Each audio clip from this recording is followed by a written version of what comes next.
बिस्मिल्लाहिर्रहमानिर्रहीम।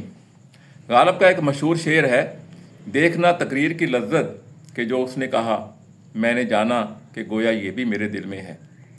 दौरान तालीम प्रैक्टिकल इम्तहानात के दौरान या एमफिल या पीएचडी के रिसर्च प्रोजेक्ट की तकमील के बाद तालिब इल्म से ज़ुबानी सवालात किए जाते हैं जिसे वाइवा बोस कहा जाता है। एक लड़के ने प्रैक्टिकल मुकम्मल कर लिया, सही तरीके से मुकम्मल किया, थ्योरी का इम्तहान वो पहले ही दे चुका है। अब सोचने वाली बात यह है कि इससे नॉलेज बेस्ड सवालात क्यों किए जा रहे हैं। इम्तहान लेने वाले असातिज़ा इस सिलसिले में बहुत बड़ी गलतफहमी का शिकार हैं। आज की गुफ्तगू इसी तनाज़ुर में होगी। वाइवा वोस का लफ्ज़ बुनियादी तौर पर लेटिन वर्ड है जो 16वीं सदी में इंग्लिश ज़बान का हिस्सा बना। इसके मानी है विद लिविंग वॉइस, यानी कि जानदार आवाज़ के साथ। आगाज़ में ये लफ्ज़ एडवर्ब के तौर पर इस्तेमाल होता रहा। एडवर्ब उस लफ्ज़ को कहते हैं जो किसी वर्ब को स्पेसिफाई या मॉडिफाई करे। जैसे मैं बोलता हूँ, एहतियात के साथ कदम रखिए, ट्रेड केयरफुली।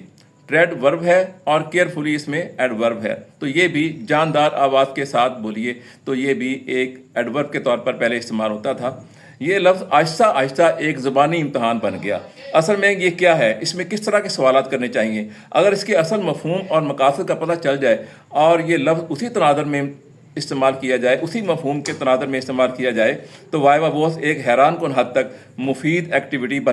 जैसा कि हमने आगाज़ में कहा कि इसका मफ़हूम है विद लिविंग वॉइस, यानी जानदार आवाज़ के साथ। ये जानदार आवाज़ क्या है? जानदार आवाज़ वो होती है जिसमें ये दो खूबियाँ मौजूद हों। पहली खूबी कि उसमें मज़मून का तसलसल हो, यानी कि सीक्वेंस हो। सीक्वेंस का मतलब ये है कि कौन सी बात पहले करनी है, कौन सी बात बाद में करनी है।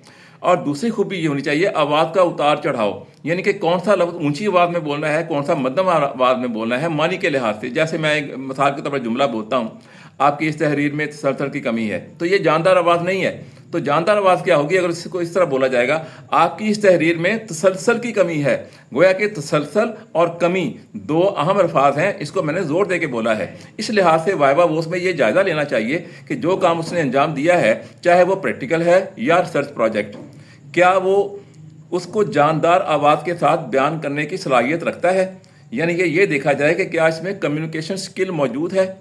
कम्युनिकेशन स्किल देखनी क्यों ज़रूरी है, अब गुफ्तगू का बड़ा अहम हिस्सा सामने आएगा और शेर की झलक भी नज़र आएगी। जो मैंने आगाज़ में बोला कि देखना तकरीर की लद्दत कि जो उसने कहा मैंने जाना कि गोया ये भी मेरे दिल में है। इंसान डिग्री मुकम्मल करने के बाद जब किसी जिम्मेदार मनसब पर फायज होता है तो उसको दो काम करने होते हैं, दो एक्टिविटीज़ करनी होती हैं। पहली ये आला अफसरान को उसने ब्रीफिंग देनी होती है और दूसरी ये मातहतों को उसने इंस्ट्रक्शन देनी होती है, हिदायत देनी होती हैं।